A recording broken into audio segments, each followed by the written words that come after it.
Graça e paz. Mais um domingo o Senhor nos dá, mais um dia que possamos fazer desse domingo um domingo de gratidão, de louvor a Deus também. Que você, com a sua família ou sozinho, se está sozinho, não perca também o momento de agradecer a Deus pelo dia, agradecer a Deus e prestar a Ele o culto que lhe é devido. Peço que você abra a sua Bíblia no Salmo 122, Salmo de número 122, um dos cânticos de peregrinação, terceiro na sequência. Falamos do Salmo 120, o Salmo 121 e hoje encerramos com o Salmo 122. E tenho certeza de que essa palavra vai te instruir, vai nos instruir a respeito de como vivermos a vida diante de Deus, a nossa vida como cristãos e como igreja. E eu quero aproveitar para que você tenha o costume de anotar, ou volte a ter, ou comece a ter o costume de anotar aquilo que nós falamos, para que você possa, durante a semana, durante algum momento do seu dia, não somente hoje, mas durante a semana toda, voltar ao texto e ler, meditar, para que o Senhor continue te alimentando pela sua palavra. Eu vou orar e após a oração, mantenha sua Bíblia aberta, para que você acompanhe a leitura que faremos repetidamente nos versos que vamos ler primeiro agora. Salmo 122, cântico de peregrinação davídico. A palavra de Deus diz assim: Alegrei-me com os que me disseram, vamos à casa do Senhor. Nossos pés já se encontram dentro de suas portas, ó Jerusalém. Jerusalém está construída como cidade firmemente estabelecida. Para lá sobem as tribos do Senhor, para dar graças ao Senhor, conforme o mandamento dado a Israel. Lá estão os tribunais de justiça, os tribunais da casa real de Davi. Orem pela paz de Jerusalém, vivam em segurança aqueles que te amam.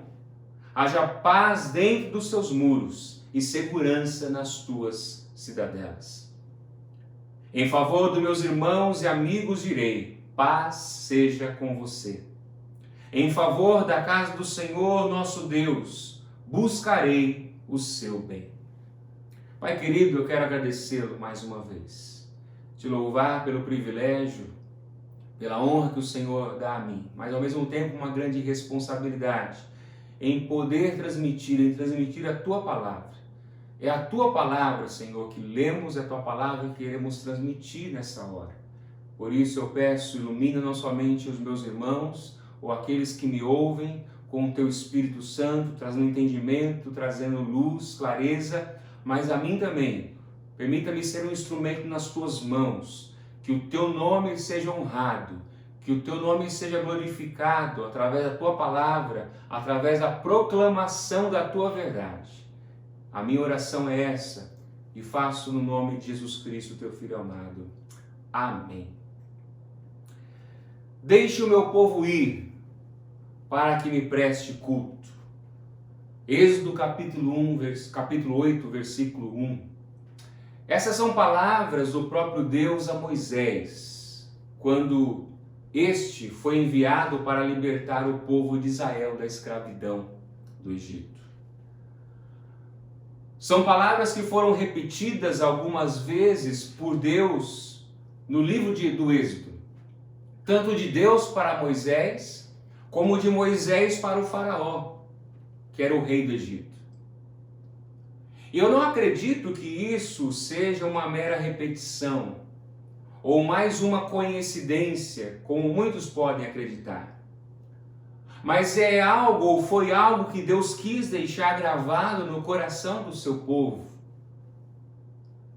Acredito que o desejo de Deus ao ensinar, e Ele sempre ensinou o povo de Israel a inculcar nos seus filhos, a ensinar seus filhos, toda vez que um pai relatasse, lesse a história do povo, a história que é relatada nos primeiros 5 livros da Bíblia, toda vez que eles vissem a história, ou lembrassem da história, e lessem a história aos seus filhos e à próxima geração, fosse destacado, por exemplo, Deus nos libertou para que prestássemos culto a Ele. Isso deveria estar gravado no coração de todo israelita, de todo filho de Deus naquele momento, naqueles dias. A história da libertação de Israel, da escravidão do Egito, é um retrato da história de todo o povo de Deus. Por que eu digo isso? Que a história de Israel é um retrato de todo o povo de Deus, ou seja, de cada cristão e de cada igreja. Porque todo cristão, ou todo filho de Deus, foi um escravo em algum momento. Antes de conhecermos a Cristo, éramos presos, éramos escravos, estávamos condenados. Mas hoje, pela graça de Deus, estamos livres. Portanto, todo cristão deve ou deveria saber que a verdadeira liberdade é uma vida vivida diante do Senhor, como deveria ser desde o início, desde Gênesis, mas nós sabemos que infelizmente isso não aconteceu. O homem caiu e com a queda se afastou de Deus. Quando olhamos a história do povo de Israel, e principalmente a história no tempo que eles foram escravos e no tempo que eles foram libertos, mesmo depois dos 40 anos no deserto, quando eles chegaram à terra prometida, a Arca da Aliança não teve um local definido. Por um longo tempo essa arca foi levada de um lugar para outro. O que era a Arca da Aliança? A Arca da Aliança foi um dos utensílios que Deus disse para Moisés construir, e ela era para o povo de Israel o símbolo da presença de Deus no meio do seu povo.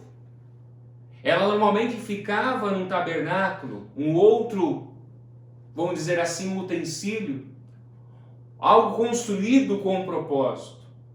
Todos eles, a arca, o tabernáculo e tantos outros utensílios foram construídos e usados, ou deveriam ser usados, conforme as prescrições dadas pelo próprio Deus.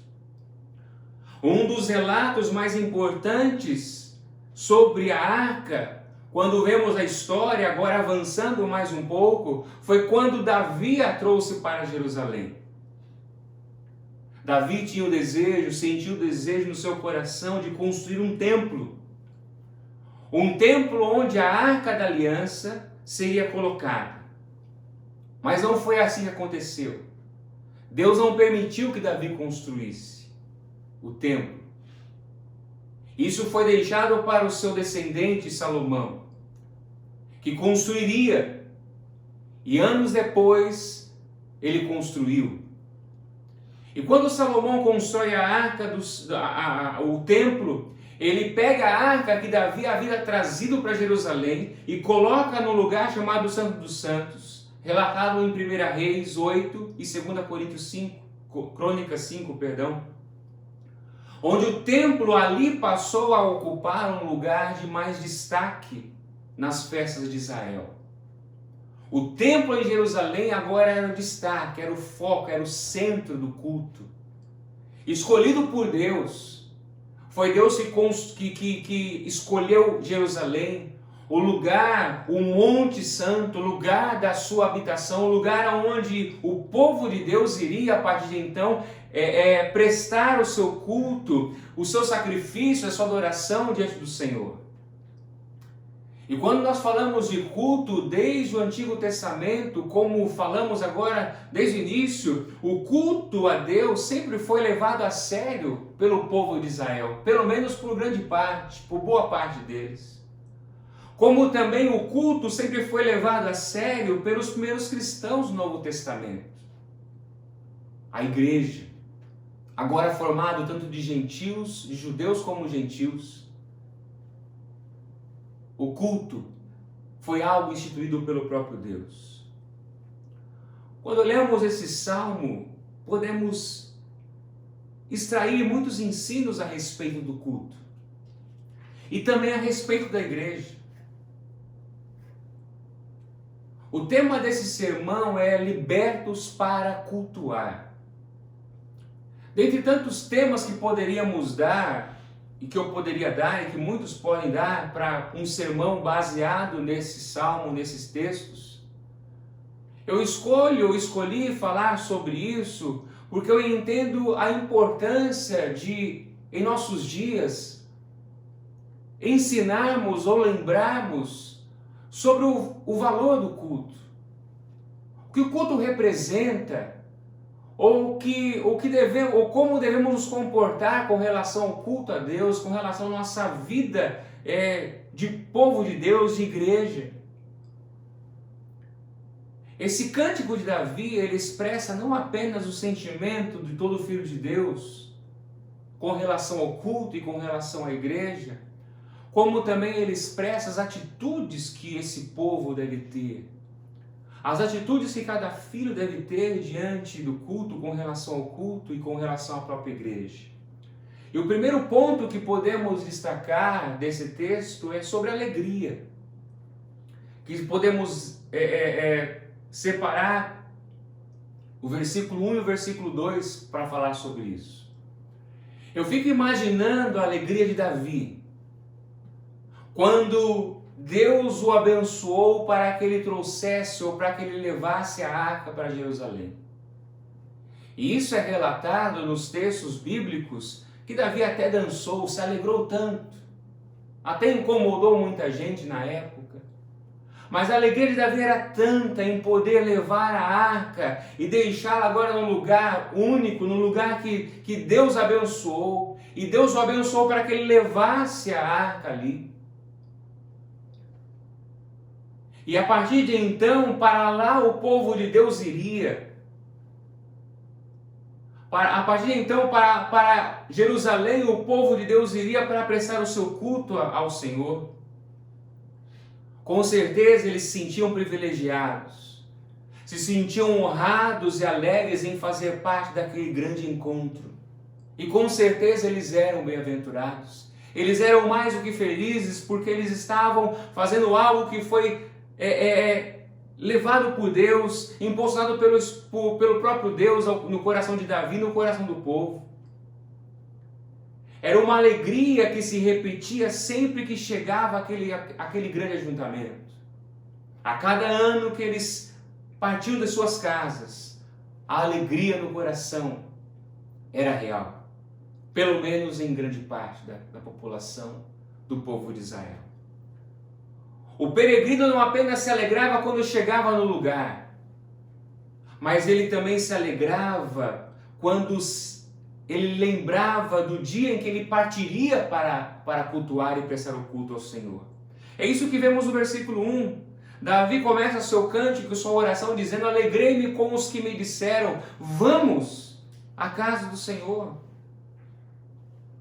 A alegria de estar e a alegria também, mesmo antes de chegar no lugar, era vivida e mostrada no coração de Davi. Como nós já lemos e vimos nos salmos anteriores, a caminhada do peregrino, a caminhada dos homens, da população, das mulheres, do povo de Deus, das suas cidades, não era uma caminhada fácil, era uma caminhada difícil.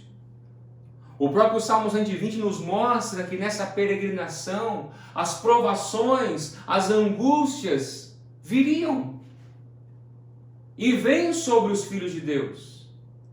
Perigos que poderão surgir no meio do caminho, e surgiam, mas o próprio Salmo 121 nos lembra que temos um guarda fiel. Mas quando agora chegamos no Salmo 122, esse peregrino chega ao seu destino, tudo o que ele passou, tudo o que ele enfrentou, tudo o que ele suportou, as angústias, as provações, os perigos, tudo isso não se compara à alegria de estar no lugar que Deus preparou para o seu povo estar diante dele. O versículo 2, Davi diz ainda: nossos pés já se encontram dentro de suas portas, ó Jerusalém. Esse era o ápice da caminhada. Esse era o ápice da peregrinação. Depois de enfrentar um caminho de dificuldades, de angústias, de perseguições ou de perigo, o peregrino chega ao seu destino. O peregrino chega ao lugar onde Deus preparou para que ele prestasse o culto. Uma alegria de estar presente perante Deus juntamente com o povo de Deus. A pergunta que eu faço é para você: que sentimento, ou qual o sentimento que você tem em cultuar a Deus? Será que é um sentimento de prazer, de alegria, de satisfação? Ou será que muitas vezes o sentimento de muitos de nós é um sentimento de pesar, de obrigação, de descontentamento, de indiferença? Quando olhamos o contexto da Bíblia Sagrada, das Escrituras Sagradas, quando Deus nos libertou do poder do pecado, da escravidão, Ele nos libertou para vivermos diante dEle. Ele nos libertou para estarmos perante Ele, ou seja, para prestarmos a Ele o culto e servirmos a Ele, sem medo. Um escravo tem medo, mas alguém liberto, ele não tem mais nenhum medo, porque ele foi liberto das correntes da prisão. Por isso ele presta o seu culto a Deus, o seu resgatador, com alegria.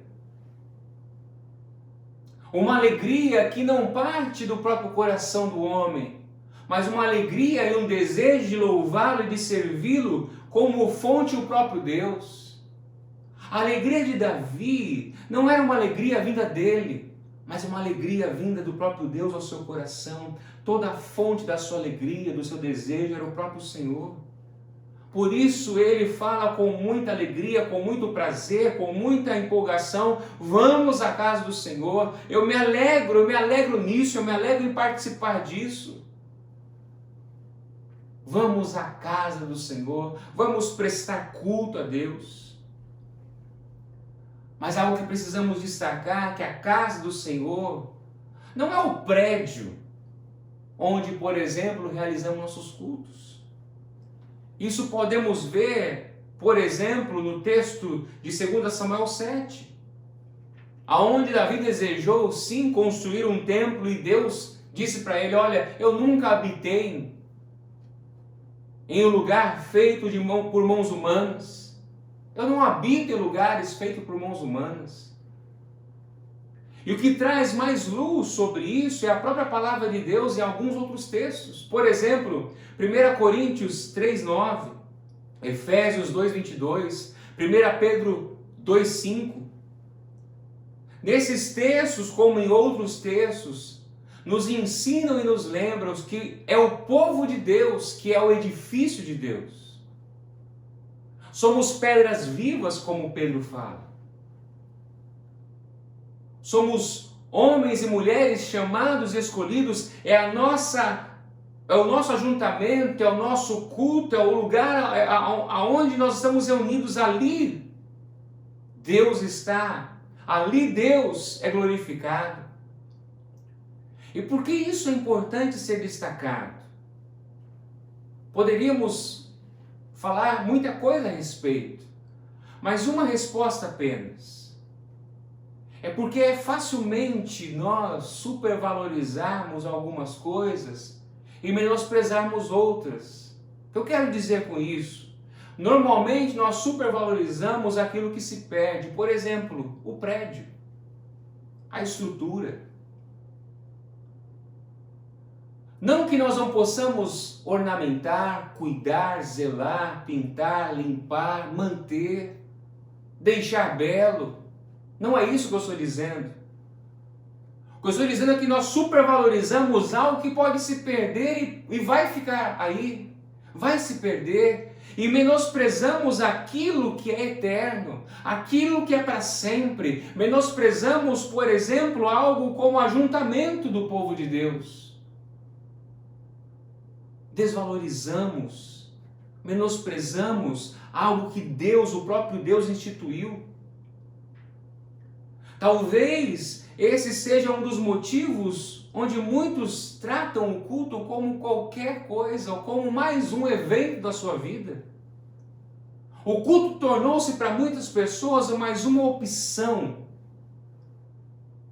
O culto a Deus não é para muitos um prazer. O culto para muitos não há alegria, não há satisfação. O que precisamos lembrar, meus irmãos, é que aquele que nos resgatou, aquele que nos libertou da escravidão por meio de Jesus Cristo, seu Filho amado, é digno do nosso melhor, não daquilo que sobra. Ele é digno do nosso melhor porque Ele é Deus, porque Ele nos libertou. Qual deveria ser nossa oração hoje? Diante dessa realidade, diante daquilo que o texto nos ensina e nos lembra. Talvez uma das orações seja: Deus, me dê entendimento, me dê clareza para entender a respeito do culto e como prestar o culto a Ti. Ensina-me. Ou encha, Senhor, o meu coração com a Sua alegria. Enche o meu coração com prazer, para que eu possa prestar-lhe o culto que lhe é devido. Que Deus ouça a nossa oração, que a sua oração seja essa. Que Deus enche o seu coração de alegria e prazer, em desejar, e muito mais do que desejar, em prestar verdadeiramente o culto a Ele.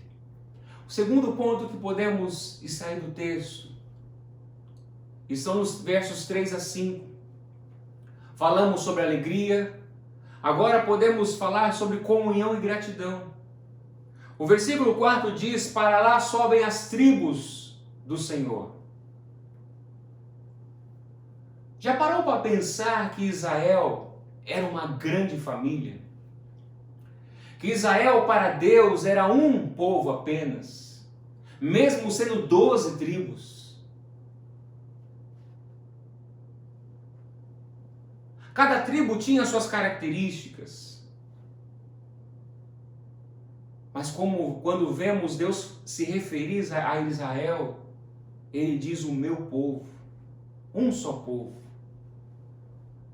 E Davi diz aqui na sua oração: para lá, para Jerusalém, para prestar culto, sobem as tribos do Senhor. Cada tribo com a sua característica, mas um povo. Eles não iam para Jerusalém, o lugar do culto, apenas para se encontrarem.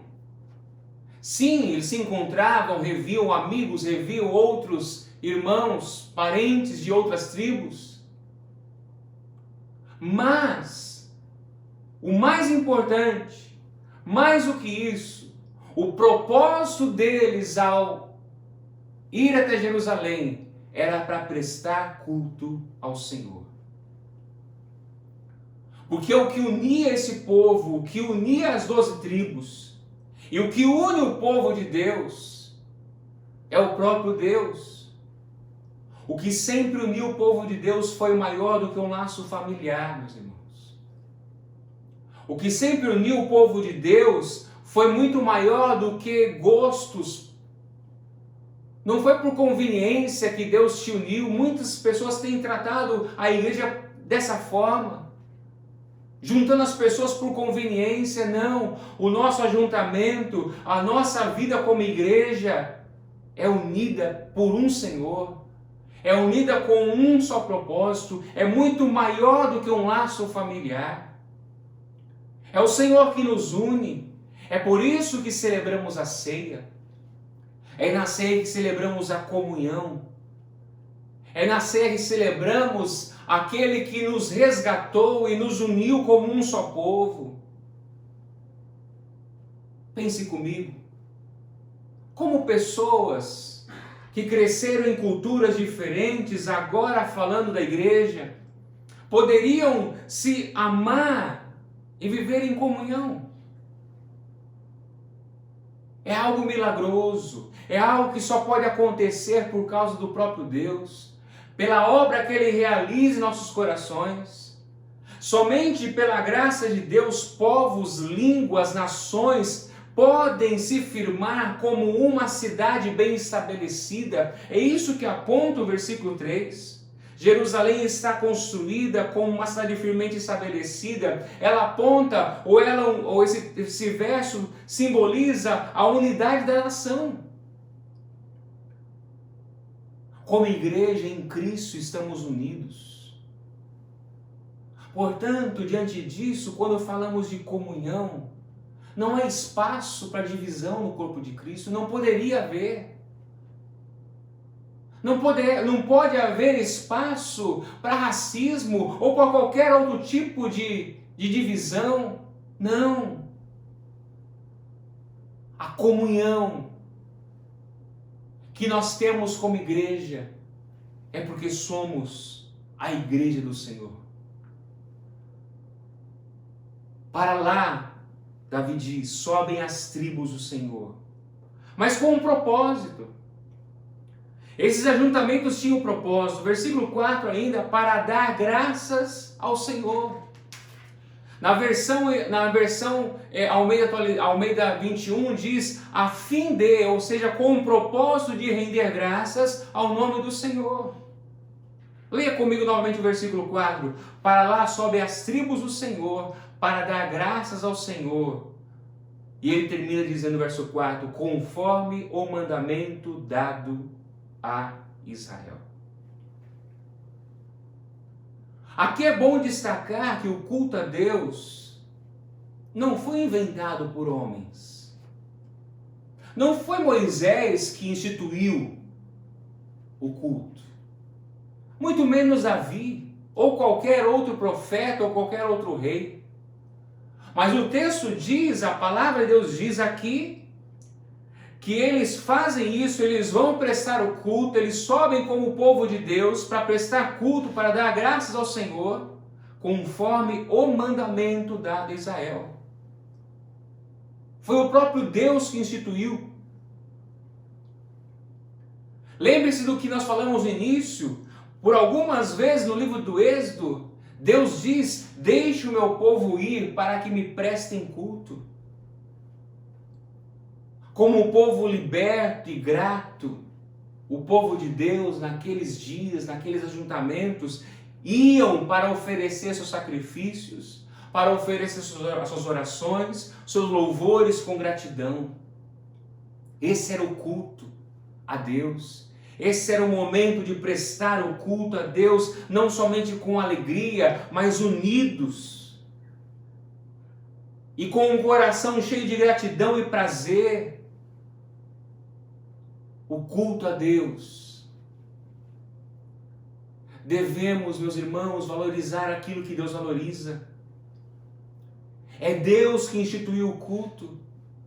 Pode ser que muitos, por falta de entendimento ou por falta de compreensão a respeito da palavra de Deus, tenham desvalorizado o culto a Deus, ou não tenham dado a importância devida a Ele. Talvez alguns pensem, mas eu cultuo a Deus na minha casa sozinho.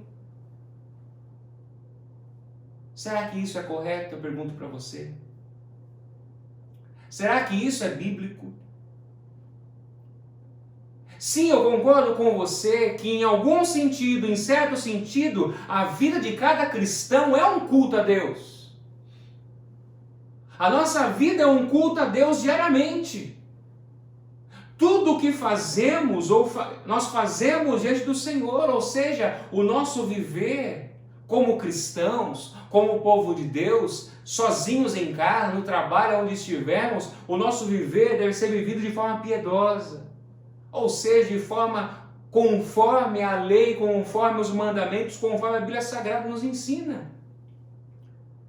Só que isso, grave isso não elimina a importância do culto público. Pelo contrário, isso só valoriza ainda mais o culto público, porque o culto público é o ajuntamento daqueles que vivem uma vida diante de Deus. O povo de Deus vai ao culto primeiramente para dar, e não para receber, e não para buscar. Perceba que o texto diz, eles vão para dar graças ao Senhor. Existe bênção nos cultos, somos abençoados, Deus derrama sobre nós bênçãos, nos dá dádivas maravilhosas. Mas note que as bênçãos e as dádivas precisam sempre ser encaradas como resultados e não como prioridade em nossas vidas. Toda dádiva e bênção que o Senhor nos dá são resultados da gratidão e nossa devoção a Ele. Qual tem sido a sua motivação quando você cultua a Deus? Quando você vai a um culto público, qual deveria ser a nossa motivação? Buscar nossas vontades? Buscar nossos desejos? Ou dar graças ao Senhor? Talvez esse seja um outro motivo porque muitos desvalorizam o culto. Porque quando vão ao culto público, o seu maior desejo, o seu maior objetivo é buscar, é ganhar. E a prioridade de qualquer culto do povo de Deus é gratidão. É com alegria, é em comunhão. Que Deus tenha misericórdia de nós a respeito disso. E nos ensine. Que o Espírito Santo fale ao nosso coração, ao seu coração cristão, ao seu coração, meu irmão, minha irmã. Para que você e eu valorizemos aquilo que Deus valoriza. Um outro ponto importante que não podemos deixar passar está no versículo 5. Lá estão os tribunais de justiça, os tribunais da casa de Davi, real de Davi. Quando olhamos a Bíblia Sagrada, no contexto do Antigo Testamento principalmente, o primeiro dever de um rei, de um grande rei, era ser justo, era a justiça. E nesses encontros do povo de Israel, do povo de Deus, indo para Jerusalém, uma das coisas que eles faziam também era apresentar ao rei algumas queixas. Lá eles apresentavam as suas queixas, lá eles apresentavam os seus litígios, as suas dificuldades, para ajudar na decisão e no julgamento. Portanto, o rei, ele julgaria algumas coisas naqueles tempos, naquele momento também. Mesmo olhando o contexto do Antigo Testamento, onde vemos que os reis não eram perfeitos, como também os próprios rituais que o povo oferecia não pôde ser feito nunca de forma perfeita, porque nós somos imperfeitos. Mas tudo que o Antigo Testamento nos ensina a respeito dos sacrifícios, dos rituais, dos reis, dos sacerdotes, dos profetas, tudo apontava para algo perfeito. É isso que a Bíblia nos ajuda a entender quando olhamos o Novo Testamento, revelado por nós, revelado a nós pelo próprio Senhor. Enquanto o rei era imperfeito, enquanto os sacerdotes, os profetas eram imperfeitos, a sua justiça não era perfeita, os seus rituais não eram perfeitos, mas tudo isso era sombra daquilo que é perfeito e que viria e veio. Jesus é o descendente de Davi. É o descendente da mulher lá de Gênesis, quando Deus promete. Como falamos, o homem caiu. Deus prometeu um descendente que pisaria a cabeça da serpente. E promete a Davi também uma descendência eterna. Um reinado eterno. E quando vemos a história, Jesus veio como descendente, como rei eterno, e com um reino que não tem fim. O que eu quero dizer com isso, quando falamos sobre justiça, é que hoje todo ser humano que está em Cristo Jesus é justificado por causa de Cristo, diante de Deus. É justificado. Romanos 5, versículo 1 nos diz que nós somos justificados.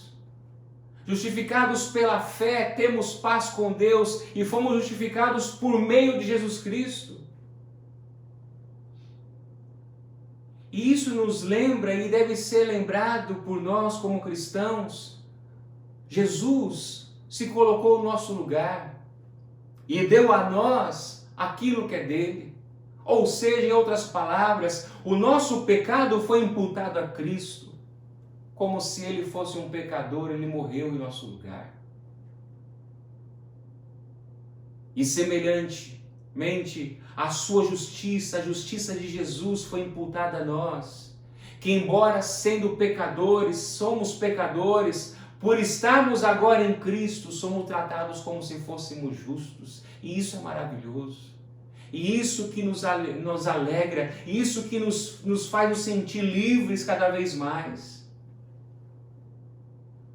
Aquilo que os reis não poderiam fazer de forma perfeita, o Rei dos Reis, o Senhor dos Senhores, o justo Deus veio em nosso lugar e nos deu e nos tornou justos. Portanto, não há o que temer.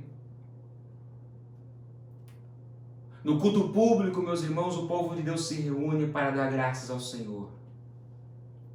Não só pelos grandes feitos, não só pela sua bondade, pela sua misericórdia, mas quando nos reunimos como povo de Deus, nós lembramos também, anunciamos a justiça de Deus, aquilo que Ele fez por nós na cruz.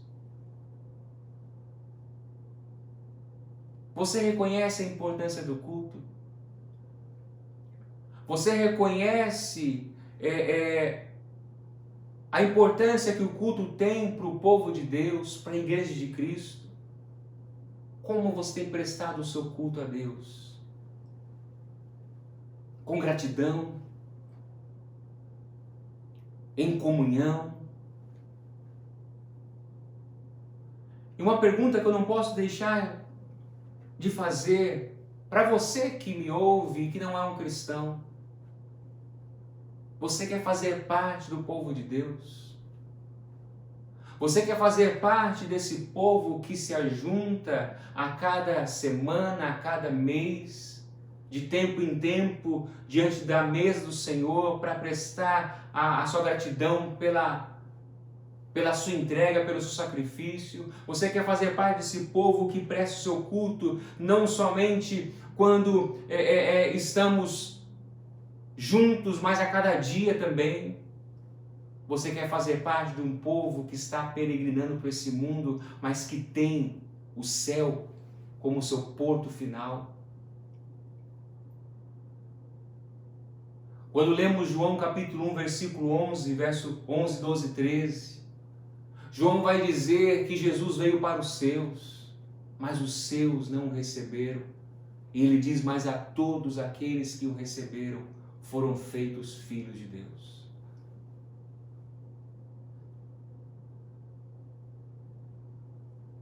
Todo cristão é um filho de Deus. E como filhos de Deus, temos a alegria e o prazer de servir esse Deus não somente no tempo de hoje, mas temos uma viva esperança que estaremos com Ele, prestando o culto na Nova Jerusalém.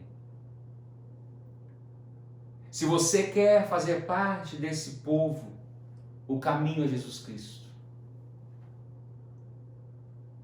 É preciso você confiar, entregar a sua vida a Jesus Cristo, crer que somente Ele pode salvá-lo, se arrependendo dos seus pecados. Somente Ele pode conduzi-lo ao próprio Deus. Jesus é o nosso resgatador. Ele é o nosso libertador. e você se juntará a um povo, não perfeito, mas um povo que se alegra, que presta ao seu Senhor um culto de gratidão e comunhão, e aguarda aquele grande dia que estaremos diante dele, não só por um momento, mas por toda a eternidade. Que o Senhor fale mais no seu coração a respeito disso. Que você se volte para Deus. O terceiro e último ponto que podemos destacar desse texto está nos versículos 6 a 9. Amor e zelo. Falamos sobre alegria, comunhão, gratidão, e agora podemos ver como Davi mostra a nós, nos ensina a respeito do amor e zelo. Um estudioso do Antigo Testamento diz o seguinte a respeito desses textos do Antigo Testamento, ou do povo de Israel.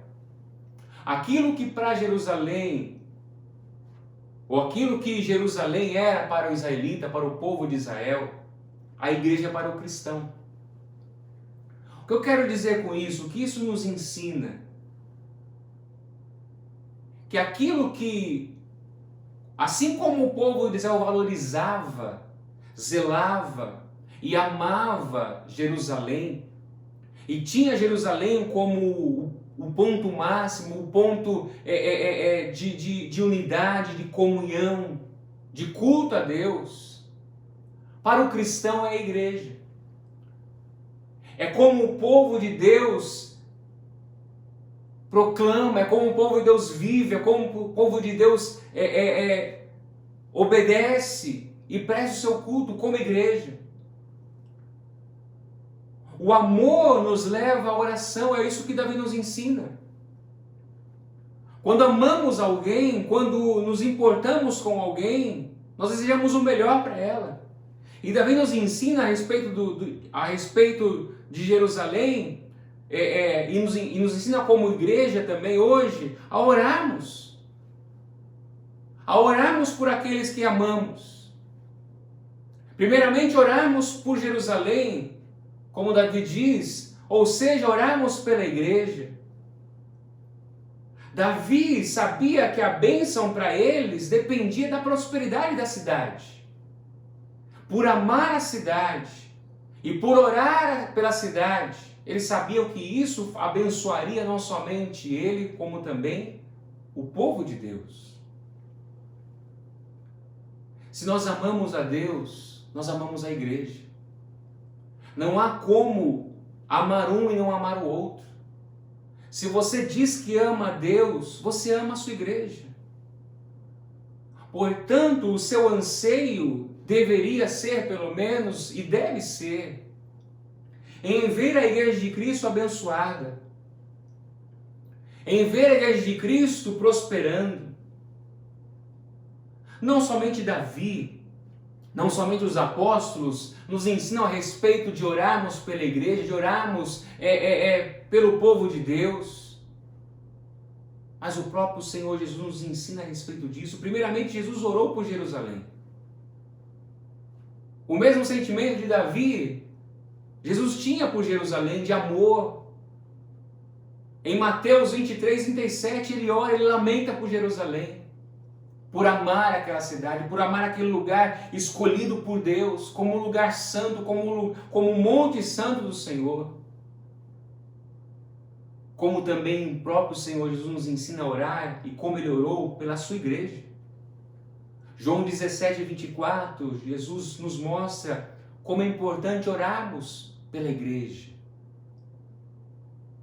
E a pergunta que eu faço, você ama a igreja? Você tem orado pela sua igreja? Você tem orado pela sua igreja local? Para que ela prospere, para que ela cresça, amadureça? Quando eu digo crescer, é muito mais no sentido de amadurecer no conhecimento da palavra de Deus. E Davi continua: haja paz dentro dos seus muros, versículo 7, e segurança nas suas cidadelas. Mas ele foca agora, ou ele coloca o seu foco também nas pessoas, nos irmãos. Ele diz, versículo 8, em favor dos meus irmãos e amigos eu direi, paz seja com você. O que Davi nos ensina aqui, meus irmãos, é que os laços que temos como irmãos em Cristo, como já falamos há pouco, são muito mais fortes do que qualquer outro laço que podemos ter nessa vida. Talvez você me questione, mas como assim? Meus laços com a minha família são muito fortes? Sim, podem ser. Mas os laços que nós temos como irmãos e por estarmos em Cristo são muito mais fortes do que qualquer outro laço, do que qualquer outro vínculo. E por que eu posso afirmar isso? Porque os laços que nós temos em Cristo são eternos. Nem todo laço, nem todo vínculo com a sua família prosperará na eternidade. Isso nos leva a amar, ou deveria nos levar a amar e cuidar muito mais uns dos outros. Amar nossos irmãos, zelar de certa forma por eles, nos preocupando. Meus irmãos, o amor e o zelo pela igreja de Jesus Cristo é o que nos leva ao verdadeiro serviço. O amor e o zelo pela igreja é o que nos leva também a prestar uma verdadeira adoração a Deus. Davi encerra dizendo, em favor da casa do Senhor nosso Deus, eu buscarei o seu bem. Davi queria o bem e Davi ensinou, através desse salmo, não somente o povo daquela época, mas a nós também, buscarmos o bem da igreja, amarmos a igreja, amarmos uns aos outros, porque o nosso culto a Deus parte de um coração que ama não somente a Deus, mas que ama também os seus irmãos, que ama aqueles que estão ao seu redor. Você ama a igreja de Cristo? Você ama a sua igreja local? Biblicamente, meu irmão, é impossível viver como cristão sozinho. Infelizmente, isso tem sido normal para muitas pessoas. Eu entendo que pela decepção, eu entendo que pela falta de ensino, eu entendo que por muitos motivos. Mas volte para a palavra. Volte às Escrituras. Olhe. De acordo com as Escrituras, é impossível alguém viver como cristão de forma genuína, sozinho. O cristianismo não é uma religião solitária. Precisamos uns dos outros para crescer. O dom que você tem não é para te servir, portanto é mais um argumento para te dizer como você vai usar o seu dom. Querendo viver um cristianismo só, ou melhor, solitário. Como cristão, nós somos libertos para servir. Deus nos libertou para cultuá-lo. Portanto, valorize o culto. Valorize a igreja. E qual o argumento melhor com relação a valorizar o culto à igreja do que o argumento de que Deus valoriza tudo isso? Se Deus valoriza, se Deus foi o que instituiu a igreja e o culto, como nós podemos desprezar? Como nós podemos deixar de fazê-lo? Talvez um dos grandes problemas também para muitas pessoas é procurar uma igreja perfeita. É procurar uma comunidade que seja adequada aos seus parâmetros de perfeição. Mas eu quero te dizer algo. Não existe igreja perfeita. Isso não significa que a igreja não deva viver, ou procurar viver, ou ser o que Deus ensinou na sua palavra e nos chamou para ser. Não estou dizendo isso. A igreja deve viver o melhor, deve fazer o melhor. Mas não espere uma igreja perfeita. O que vivemos hoje nessa terra é apenas um retrato daquilo que o peregrino já vivia na sua caminhada a Jerusalém. O que cada cristão vive nessa terra hoje é um retrato do que o peregrino, ao caminhar para Jerusalém, vivia. O que eu quero dizer com isso? A nossa caminhada pode ser difícil. A nossa caminhada vai ter provações, vamos ter angústias, mas como temos falado já há algum tempo, mas no final tudo acabará bem. Um dia pisaremos a Nova Jerusalém. Poderemos dizer, como Davi disse no verso 2, nossos pés se encontram dentro de suas portas, ó Jerusalém. Um dia nós, como povo de Deus, nos reuniremos, não de forma esporádica, mas de forma eterna, eternamente, diante do Senhor. Viveremos com Ele. Estaremos diante dEle. Quando tudo isso acabar, quando todo esse mundo passar, estaremos livres de forma plena. Os nossos cultos hoje são miniaturas, ou deveriam ser miniaturas, daquilo que vai ser realidade na Nova Jerusalém, onde prestaremos o culto a Deus e louvaremos o seu nome eternamente. Viveremos uma vida eterna com Ele. Para encerrar, meu irmão, minha irmã, eu gostaria de ler com você a última parte do livro ou da carta de Judas. Judas, versículo 24.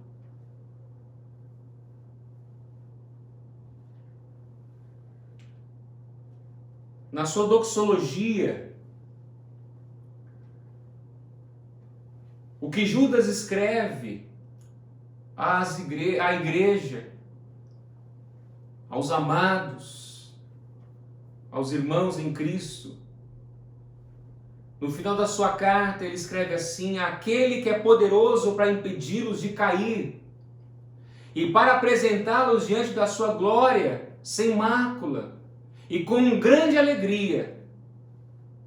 Ao único Deus, nosso Salvador, seja a glória, majestade, poder e autoridade, mediante Jesus Cristo, nosso Senhor, antes de todos os tempos, agora e para sempre. Amém. Judas aqui exalta a Deus, dizendo a aquele que é poderoso para impedi-los de cair e para apresentá-los diante de sua glória, sem mácula, com grande alegria. É Deus que sustenta a sua igreja. É Deus que sustenta o seu povo. É Deus que nos guardará até o fim e nos sustentará e nos ajudará a nos apresentar sem mácula e ainda com grande alegria naquele grande dia. Portanto, viva uma vida que glorifique a Deus. Preste o seu culto a Deus com alegria, em amor, com gratidão e em comunhão. Que Deus abençoe a sua vida. Que você ore a Deus comigo, aí onde você estiver, e peça a Ele que te ajude a entender e que enche o seu coração da alegria, da paz, do amor que só pode vir dele. Pai querido, eu quero orar juntamente com o meu irmão, com a minha irmã. Oro juntamente com eles, para que o Senhor nos ajude a viver como a Tua Palavra nos ensina. Eu me coloco diante do Senhor, juntamente com eles, pedindo perdão. Perdão, Senhor, por negligenciar. Perdão, Senhor, por tratarmos com indiferença, muitas vezes, o culto ou a vida como igreja. Que o Senhor faça-nos enxergar e ver e perceber que fomos libertos, que fomos resgatados para vivermos uma vida perante o Senhor. Fortalece, perdoa, ajuda-nos como igreja. É a minha oração, no nome de Jesus. Amém.